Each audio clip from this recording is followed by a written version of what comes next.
ہمہ قسم کی حمد و ثنا اللہ ذات لم یزل لا یزال کی پاک ذات کے لیے صدق دل سے لا تعداد مرتبہ درود و سلام امام الانبیاء حضرت محمد رسول اللہ صلی اللہ علیہ وسلم کی پاک ذات کے لیے۔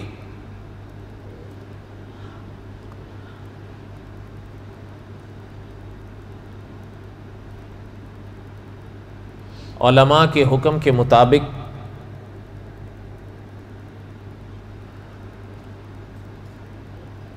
ہر ماہ کا آخری جمعہ میں عقیدہ ختم نبوت پہ دہرایا کرتا ہوں، تو چونکہ یہ اس ماہ کا آخری جمعہ ہے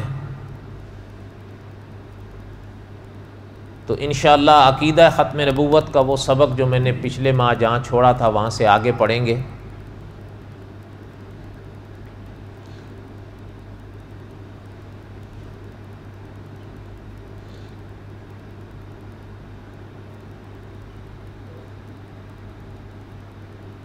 آقا صلی اللہ علیہ وسلم کی ایک حدیث پاک میں نے ابھی پڑھی ہے،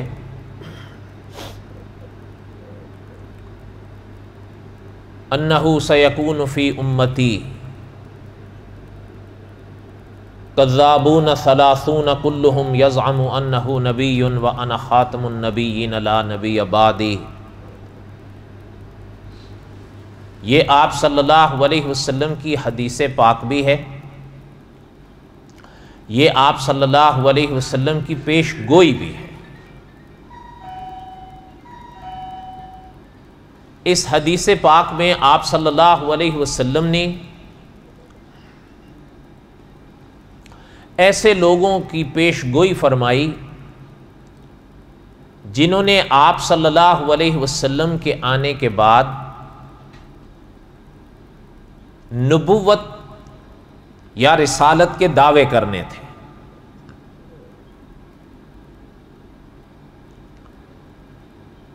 آپ صلی اللہ علیہ وسلم نے ان کے بارے میں اس موقع پر فرمایا کہ ثلاثون وہ 30 ہوں گے، اور اس جملے سے پہلے فرمایا کہ کذابون وہ پرلے درجے کے جھوٹے ہوں گے۔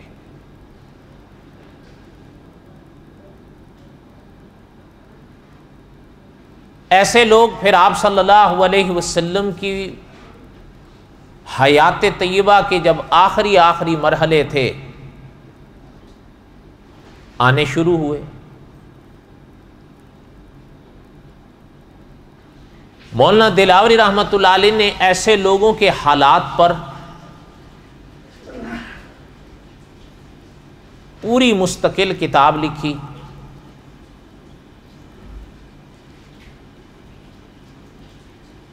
ویسے لوگوں کے کئی حالات ہم پڑھتے پڑھتے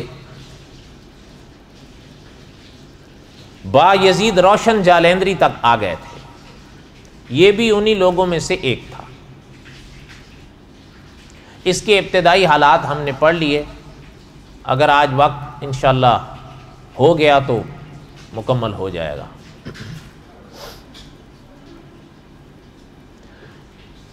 اس نے بھی آپ صلی اللہ علیہ وسلم کے بعد نبوت کا دعویٰ کیا، اور اس کا کہنا یہ تھا کہ میرے پاس جبرائیل امین علیہ السلام آتے ہیں،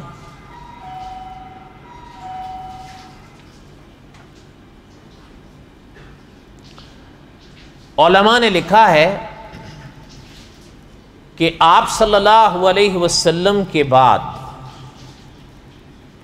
کسی شخص کا نبوت کا دعویٰ کرنا یہی اس کے جھوٹے ہونے کی سب سے بڑی دلیل ہے۔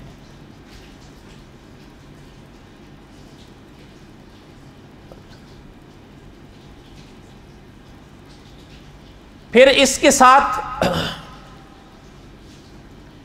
ایک عالم کی گفتگو ہوئی تھی، وہ ہم نے گزشتہ بار پڑھی، اب اس سے آگے سنیں۔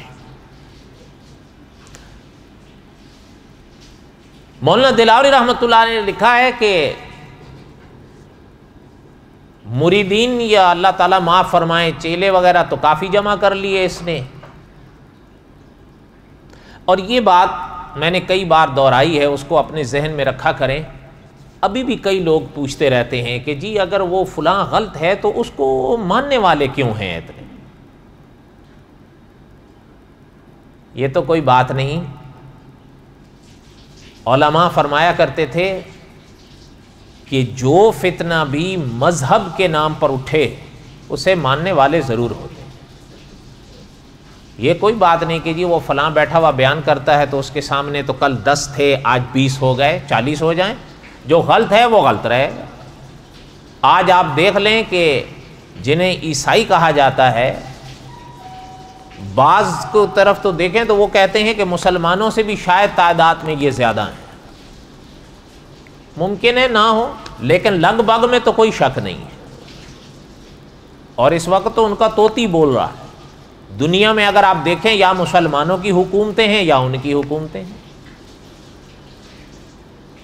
اور دنیاوی لحاظ سے جن کو سپر پاور کہا جاتا ہے، ہمارے عقیدے کے مطابق تو سپر پاور ایک ہی ہے، لیکن ان کے ہاں دنیاوی لحاظ سے جو کہا جاتا ہے تو ان کا طوطی بول رہا ہے۔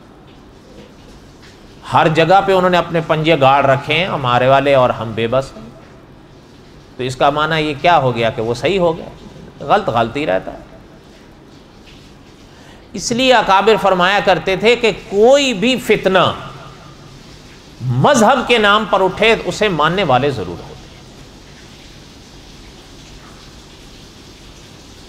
اب جب اس کو ماننے والے آئے تو اس نے چھیڑخانی شروع کی، بھائی چلیں ٹھیک ہے باقی تو ہو گیا، آپ ذرا حکومتی سطح پر بھی کچھ شرارت کریں۔ مولانا دلاوری رحمۃ اللہ نے لکھا ہے کہ یہ بھی اس نے کہنا شروع کیا بھائی مغل سارے ظالم ہیں۔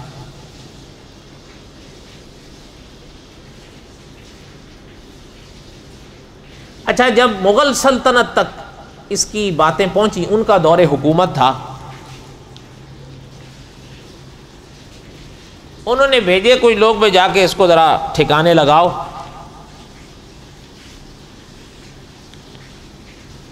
وہ آئے، پتہ نہیں ان کو کیا ہوا تھا، وہ اس کے چیلوں چانٹوں سے مار کھا بیٹھے۔ مار جب کھا بیٹھے تو بھاگ گئے۔ اچھا، جب وہ بھاگ گئے تو اس کا سینہ اور چوڑا ہو گیا، یار ہم تو چھا گئے۔ اب حالانکہ مغل سلطنت کے آگے یہ کیا تھا؟ کبھی کبھی ایسا ہوتا ہے، علماء نے فرمایا ہے کہ کبھی کبھی ابتدا میں سامنے والے اتنی اہمیت اس کو نہیں دیتے، وہ سوچتے ہیں کوئی ایسی بات نہیں، چند ایک آدمی بھیج دو، وہ تو بعد میں پتہ چلتا ہے بھئی یار اس کی تو طاقت اتنی کہ نہیں، تھوڑی زیادہ کی ہے۔ جب مغل سلطنت کو پتہ چلا تو ان کو بھی احساس ہوا کہ یہ تو بہت غلط ہوا، کیونکہ اس کا تو وہ تو اور پھول جائے گا۔ اب پھر مغل سلطنت نے یہ حکم جاری کیا کہ 2 جانب سے اپنی فوجوں کو بھیجا کہ جاؤ مت اب اس کو ٹھکانے لگاؤ۔ اچھا، اب جب وہ آئے، مولانا دلاوری رحمۃ اللہ نے لکھا ہے تو انہوں نے ہاتھ لے لیا، گئے اس کی وہ جو تھے کارندے مارندے سب بھاگ بھوگ گئے، اور خود بھی یہ بھاگ گیا۔ جب تنہا رہ گیا وہ تو کیا کرنا تھا، بھاگنا ہی تھا۔ بھاگ کر جان بچائی۔ مولانا دلاوری رحمۃ اللہ علیہ نے لکھا ہے کہ ویسے تو اس کا کام اسی موقع پہ تمام ہو جاتا، لیکن بس کوئی باتیں سامنے آ گئیں تو وہ رک گئے، لیکن یہ بھاگ گیا۔ اس کے بعد کچھ دن ہی باقی رہا کہ مولانا دلاوری رحمۃ اللہ نے لکھا ہے کہ موت کا فرشتہ آیا اور اس کی روح لے گیا۔ اور مولانا دلاوری رحمۃ اللہ علیہ نے لکھا ہے کہ افغانستان کے پہاڑیوں سلسلوں میں آج بھی اس کی قبر ہے۔ اسے با یزید کہا جاتا تھا، اس نے اپنے ساتھ پھر روشن لگایا، جالندر کا تھا تو جالندری کہلاتا تھا، اور اسی کو ماننے والے وہ روشنی کہلاتے تھے۔ جیسے آپ دیکھیں نا، اللہ تعالیٰ بچائیں، مرزا غلام احمد قادیانی کا جو فتنہ تھا یا ہے، اس کو ماننے والے قادیانی کہلاتے ہیں یا مرزائی کہلاتے ہیں۔ تو وہ چونکہ روشن جالندری کہلواتا تھا تو اس کو ماننے والوں کو روشنی کہہ دیا جاتا تھا۔ وہ تو مر گیا، لیکن ایک بات جو اس کے موت کے واقعے کو پورا کرنے کے بعد حضرت دلاوری رحمۃ اللہ نے لکھی ہے، اس کو سنیں۔ اور اس موقع پہ مولانا منظور احمد چنوٹی رحمۃ اللہ علیہ کی وہ بات بھی یاد کریں جو محترم اکثر فرمایا کرتے تھے، بلکہ علماء کو، طلباء کو باقاعدہ پڑھایا کرتے تھے کہ عقیدہ ختم نبوت یہ دین اسلام کی روح اور جان ہے۔ محترم فرماتے تھے اگر یہ عقیدہ محفوظ ہے تو پھر سارا دین اسلام محفوظ ہے، اور اللہ نہ کرے اگر یہ عقیدہ محفوظ نہیں تو پھر دین اسلام کے کسی مسئلے کو بھی امن نہیں ہوگا، نیا آنے والا جس کو چاہے گا بدلے گا۔ ایک بات تو یہ ذہن میں رکھیں۔ دوسری بات، ایک بات آپ ذہن میں رکھیں کہ شریعت کے جہاں مسائل چلتے ہیں وہاں دو باتیں سرخیوں کے طور پر کئی ابواب میں چلتی ہیں، ناسخ، منسوخ۔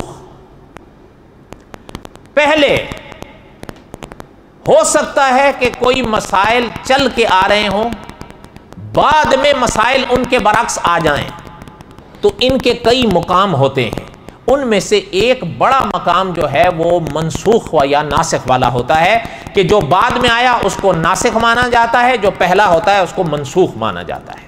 اس کی ایک موٹی سی مثال دیکھیں۔ علماء نے لکھا ہے کہ حضرت آدم علیہ السلام کے زمانے میں بہن بھائی کے ہاں نکاح ہوتا تھا، ٹھیک ہے، یعنی اگر آگے دیکھا جائے تو وہ فرماتے ہیں کہ مطلب یہ فرق کر دیا جاتا تھا صبح شام کا، لیکن تھے تو بہن بھائی، ابھی تو آبادی شروع ہوئی تھی، لیکن وہ شریعت میں جائز تھا۔ لیکن جب شریعت آگے چلی ہے تو پھر بعد والے نبی پر جو شریعت اتری تو اس میں بہن اور بھائی کا نکاح آپس میں حرام قرار دے دیا گیا۔ اب ان مسئلوں کے مطابق علماء نے فیصلہ کیا کہ حضرت آدم کی شریعت کا وہ مسئلہ بہن بھائی کی نکاح والا منسوخ ہوا، اور بعد کے پیغمبر والی شریعت کا یہ مسئلہ کہ بہن بھائی کا نکاح حرام ہے یہ ناسخ ہو۔ بات سمجھ آئی؟ آگے سنیں۔ اسی طرح حضرت یعقوب آئے، دھیان سے غور سے میری باتوں کو سنو۔ حضرت یعقوب آئے، حضرت یعقوب علیہ السلام کی زندگی کے ابواب میں علماء نے لکھا ہے کہ محترم کے نکاح میں بیک وقت 2 سگی بہنیں تھیں، لیکن آپ سب جانتے ہیں حضور کے پاک دل پر جو شریعت اتری، اس شریعت نے جہاں بہن اور بھائی کے رشتے کو حرام قرار دیا، شادی کو، وہیں اسی شریعت نے یہ بھی اعلان کیا کہ بیک وقت 2 بہنیں ایک نکاح میں جمع نہیں ہو سکتی۔ اب علماء نے لکھا ہے حضرت یعقوب کی شریعت کا وہ مسئلہ منسوخ ہوا، حضور کی شریعت کا یہ مسئلہ ناسخ ہوا۔ اور بھی بڑی بڑی مثالیں ہیں، لیکن خیر بات کو قریب ذہن کے کرنے کے لیے اتنی کافی ہے۔ اب جب اس نے یعنی با یزید روشن جالندری نے نا آپ صلی اللہ علیہ وسلم کے بعد نبوت کا دعویٰ کیا تو پھر اس نے ظاہر ہے اللہ تعالیٰ معاف فرمائے، اللہ تعالیٰ معاف فرمائے، جب اس نے شریعت پیش کی حضور کی شریعت کے مقابلے میں تو پھر حضور کی شریعت کے مسائل کو، کئی مسائل کو پھر اس نے منسوخ قرار دیا اور اپنے والے مسئلوں کو ناسخ قرار دیا۔ اس سے پہلے بھی کرتے آئے، وہ ہم نے کئیوں کے حالات میں پڑھے۔ آپ کو یاد ہوگا اس وقت میں نے ایک بات بتائی تھی اور وہ ہم سب کو پتہ ہونی چاہیے۔ اللہ ذوالجلال والاکرام نے اپنے خود پاک کلام میں فرمایا کہ وَإِن كُنتُمْ جُنُبًا، اگر تم حالت جنابت میں ہو فَاتَّحَّرُوا، تو پھر پاکیزگی حاصل کرو۔ جنابت کی حالت کا معنی یہ کہ جس انسان پر غسل واجب یا فرض ہو جائے، اللہ نے فرمایا اگر تمہارے اوپر غسل فرض یا واجب ہے تو پھر طہارت حاصل کرو، پاکیزگی حاصل کرو۔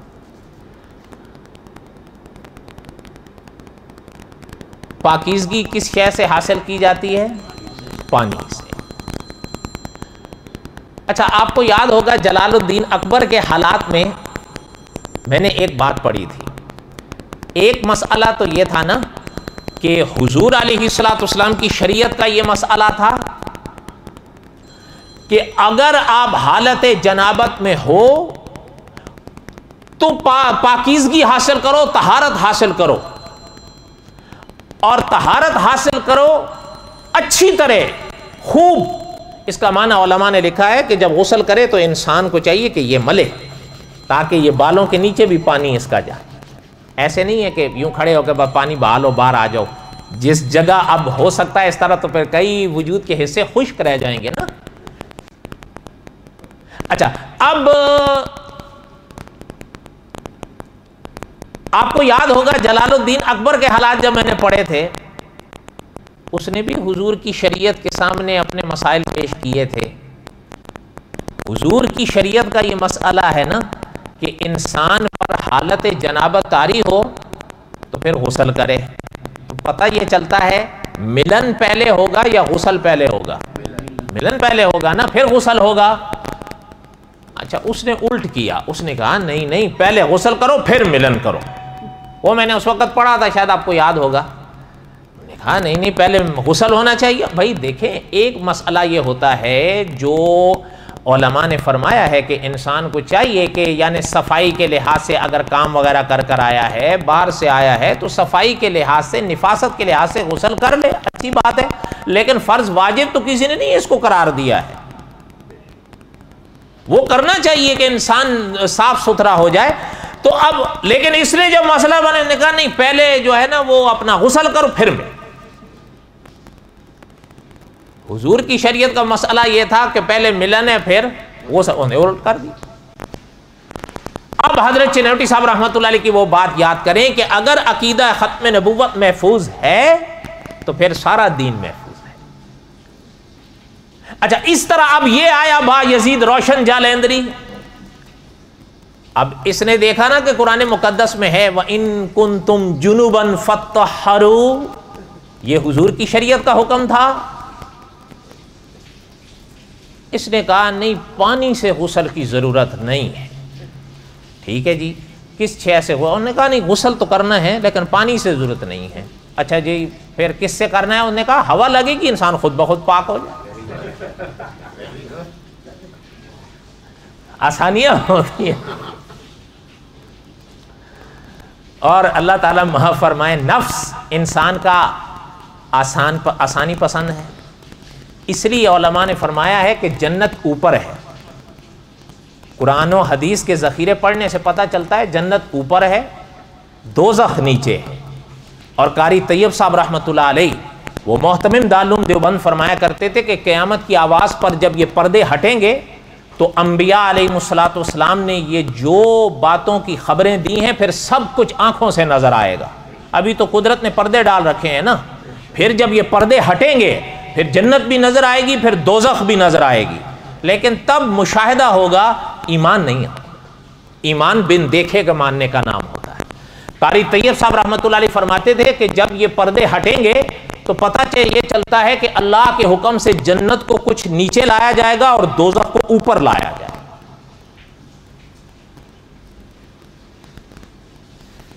اس حوالے سے ہمارے ایک استاد ہوتے تھے، وہ فرمایا کرتے تھے اوپر چڑھنا مشکل ہے، اس لیے جنت کے جو کام ہے نا جنت والے وہ مشکل ہے.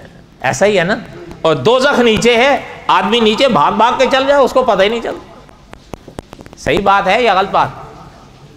اس لیے وہ فرماتے تھے. اچھا اب یہ دیکھیں انہوں نے کہا کہ نہیں جی بس پانی سے ضرورت کیا ہے غسل کی. اچھا اور یہ دیکھیں آپ وہ جس دور میں بات کر رہا تھا نا، آپ سمجھیں اچھا آپ ہمارے ہاں بھی یہاں کی جو سردی ہے اب وہ والی نہیں رہی ہے جو آج سے قریب 40-50 سال پہلے جو دور ہم گزار آئے ہیں.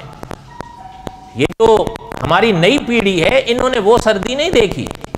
وہ جو سردی تھی اس کے تو تصور سے آج بھی ہم کانپتے ہیں. لیکن آپ اس کے برعکس اگر اپنے دیشوں میں ہم اب بھی جائیں وہاں کی سردی سے ہم ڈرتے ہیں، گرمی ہو سردی ہو. اچھا پھر وہاں وہ نظام بھی نہیں ہے جو یہاں ہے، وہ آسانیاں بھی جو نہیں ہیں جو یہاں ہیں. پھر یہ شخص جس دور میں بات کر رہا تھا آپ اس بات کو سمجھیں، آج سے کوئی لگ بھگ 500 سے 600 سال پہلے کے یہ واقعات ہیں. تو آپ بتائیں اس زمانے میں جب وہ سردی کے موسم میں ایک آدمی حالت جنابت میں آ جائے، اب اس کو نہانا ضروری ہے، کچھ نہیں کرے گا تو پانی گرم تو کرے گا نا. اب اس کے سامنے یہ مسئلہ روشن کا آ جائے کہ جی خالی ہوا لگ جائے، وہ تو خالی تھوڑا سا باہر آیا ہوا لگی بھاگ گیا پاک ہو گیا. آپ بتاؤ اب وہ کیا کرے گا؟ نہائے گا؟ وہ کہے گا ہوا لگ گئی بس ٹھیک ہے پاک ہو. اب اس موقع پہ حضرت چنوٹی صاحب رحمۃ اللہ علیہ کی بات یاد کریں کہ جب عقیدہ ختم نبوت ٹوٹا، اللہ تعالیٰ بچائیں، پھر شریعت کے کسی مسئلے کو امن نہیں رہے گا، آنے والا جس کو چاہے گا بدلے گا۔ اچھا، ایک دوسری چیز مولانا دلاوری رحمۃ اللہ علیہ نے بڑی عجب لکھی ہے۔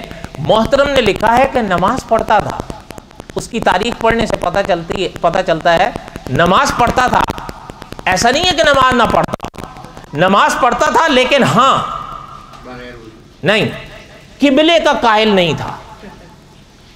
ابھی آپ اور ہم اللہ تعالیٰ قبول فرمائے نماز پڑھیں گے نا، کدھر پڑھیں گے؟ جس طرف کعبہ ہے، ایسا ہی ہے کہ نہیں؟ اور اس کی وجہ یہ ہے کہ یہ حکم حضور کا ہے نا، فولی وجہ کا شطر المسجد اچھا، وہ جو تھا اس کا قائل نہیں تھا، وہ کیا کر، اب مثلا کسی کام سے ادھر گیا ہے یا ادھر بیٹھا ہوا ہے، نماز کا وقت آیا بس ادھر ہی پڑھ لی۔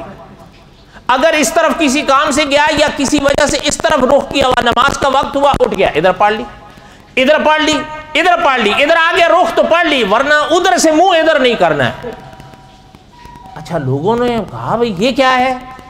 اب دیکھیں حیرانگی تو ہوتی ہے نا۔ اب اس سے جب پوچھا گیا کہ یہ کیا ہے، نماز تو تم پڑھتے ہو لیکن قبلہ ادھر ہے، تو ادھر پڑھ لیتا، انہوں نے کہا قرآن میں ہے، میں قرآن پہ عمل کرتا ہوں۔ انہوں نے کہا یار یہ کون سی آیت ہے؟ انہوں نے کہا تمہیں پتہ نہیں ہے، پہلے پارے میں ہے۔ وہ بھی سوچ میں پڑ گئے، یار ہماری تو آج تک توجہ نہیں گئی بھی، کعبہ ادھر منہ آئے تو ادھر پڑھ لو۔ اینما تولوا فثم وجہ اللہ، جدھر بھی تمہارا رخ آئے اللہ ادھر ہی ہے۔ سچ بتاؤ یہ لفظی معنی غلط ہے کوئی؟ اور بتاؤ تو صحیح، اینما تولوا، جدھر بھی تمہارا رخ ہو، فثم وجہ اللہ، اللہ ادھر ہی ہے۔ سچ بتاؤ آپ اور ہم نماز تو ادھر پڑھتے ہیں لیکن ادھر اللہ نہیں ہے؟ اور بولو تو صحیح، ادھر یہ شان ہی اللہ کی ہے کہ ہر لمحے ہر جگہ وہ حاضر و ناظر ہے، یہ شان ہی اللہ کی ہے۔ حضور نے تو یہاں تک سکھایا، حضور نے فرمایا اگر ایک رسی 7ویں زمین کے نیچے پاتال تک ڈالی جائے تو اللہ وہاں بھی ہے۔ اس نے کہا اینما تولوا فثم وجہ اللہ، یہ تو قرآن میں ہے، کہتا ہے اللہ ہر طرف ہے تو میں ادھر پڑھ لوں تو کیا حرج ہے؟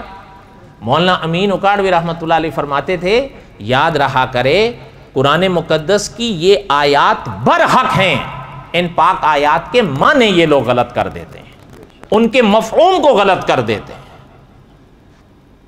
اچھا پتہ ہے ان کو تو کہتا تھا قتل کرنا واجب ہے، اور آپ اور ہم جو ہیں ہمارے بارے میں کہتا تھا ان کو قتل کرنا مستحب ہے، اور اس کی وجہ بھی بڑی، وقت نہیں ہے چھوڑیں اس کو۔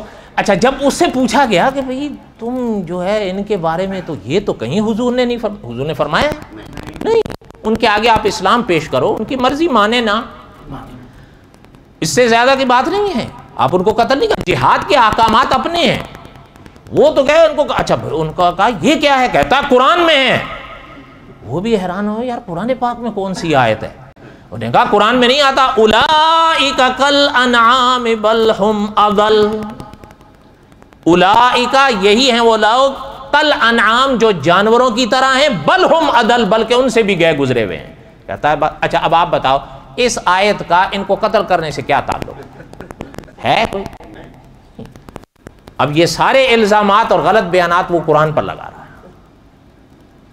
اس لیے مولانا چنوٹی صاحب رحمۃ اللہ علیہ فرمایا کرتے تھے اگر عقیدہ ختم نبوت محفوظ ہے تو دین اسلام سارا محفوظ ہے۔ اگر عقیدہ اس نے کیا کیا تھا، ایک عقیدہ ختم نبوت کا انکار کیا، اب دیکھ لو پانی کی جگہ طہارت ہوا سے حاصل ہو رہی ہے، قبلے کی جگہ نماز ادھر ادا ہو رہی ہے، کافروں کو واجب کہہ کے قتل۔ اچھا آپ وطر جب پڑھتے ہو، آپ نے ائمہ سے علماء سے سنا ہوگا وطر پڑھو کہ وطر واجب ہیں، ٹھیک ہے؟ اچھا آپ چھوڑ سکتے ہیں؟ گنہگار ہوں گے نا، وہ یہی تو پڑھاتا تھا ان کو چھوڑو گے تو گنہگار ہوگے۔ صرف ایک عقیدہ ختم نبوت کا اس نے انکار کیا۔ اچھا مجھے ایک بات یاد آئی، بڑی پرانی بات ہے، ہو سکتا ہے کہیں آپ نے سنی ہو پڑھی ہو، مجھے نہیں پتا۔ ایک جگہ پر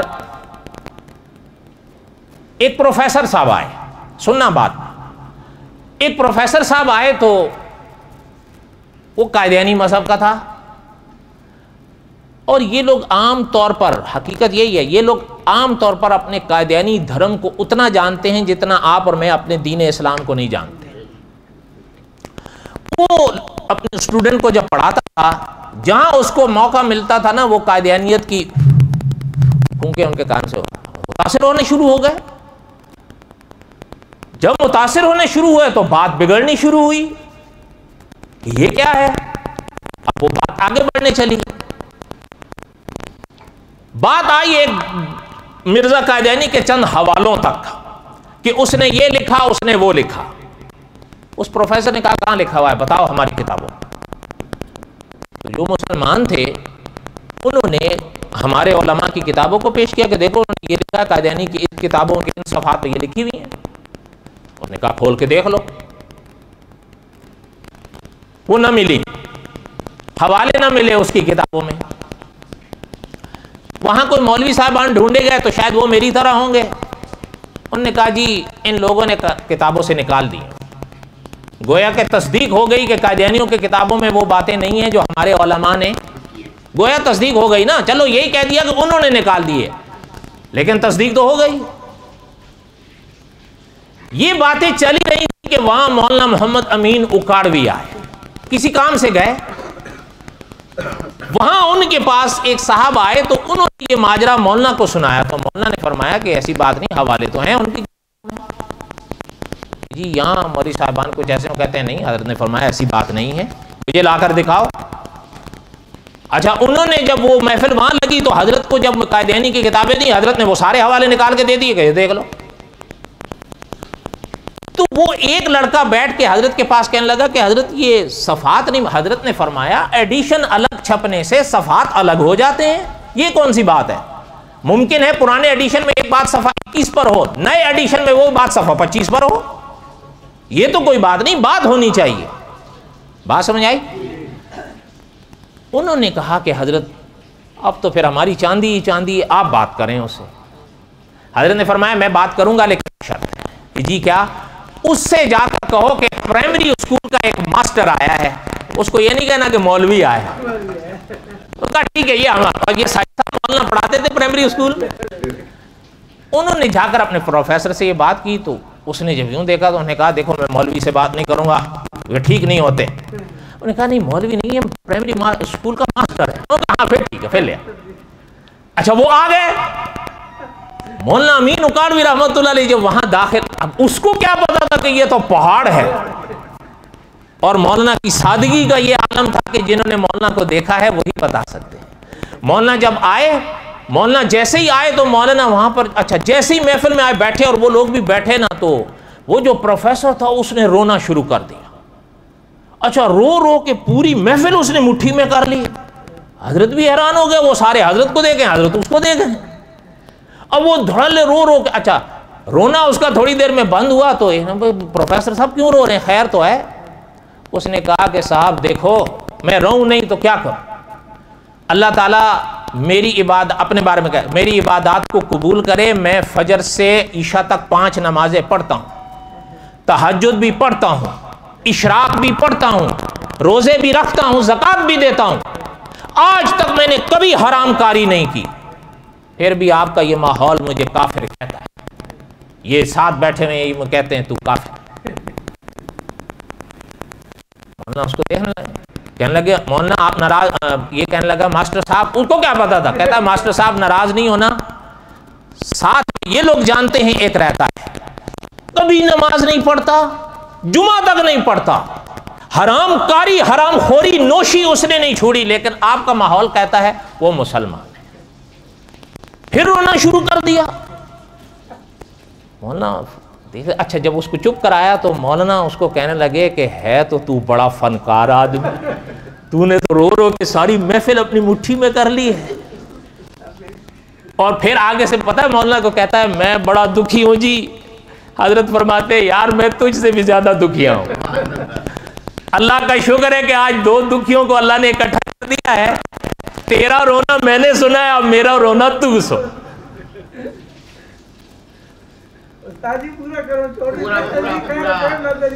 32 ہو گئے. اگلے ماہ انشاءاللہ. وما علینا الا البلاغ المبین.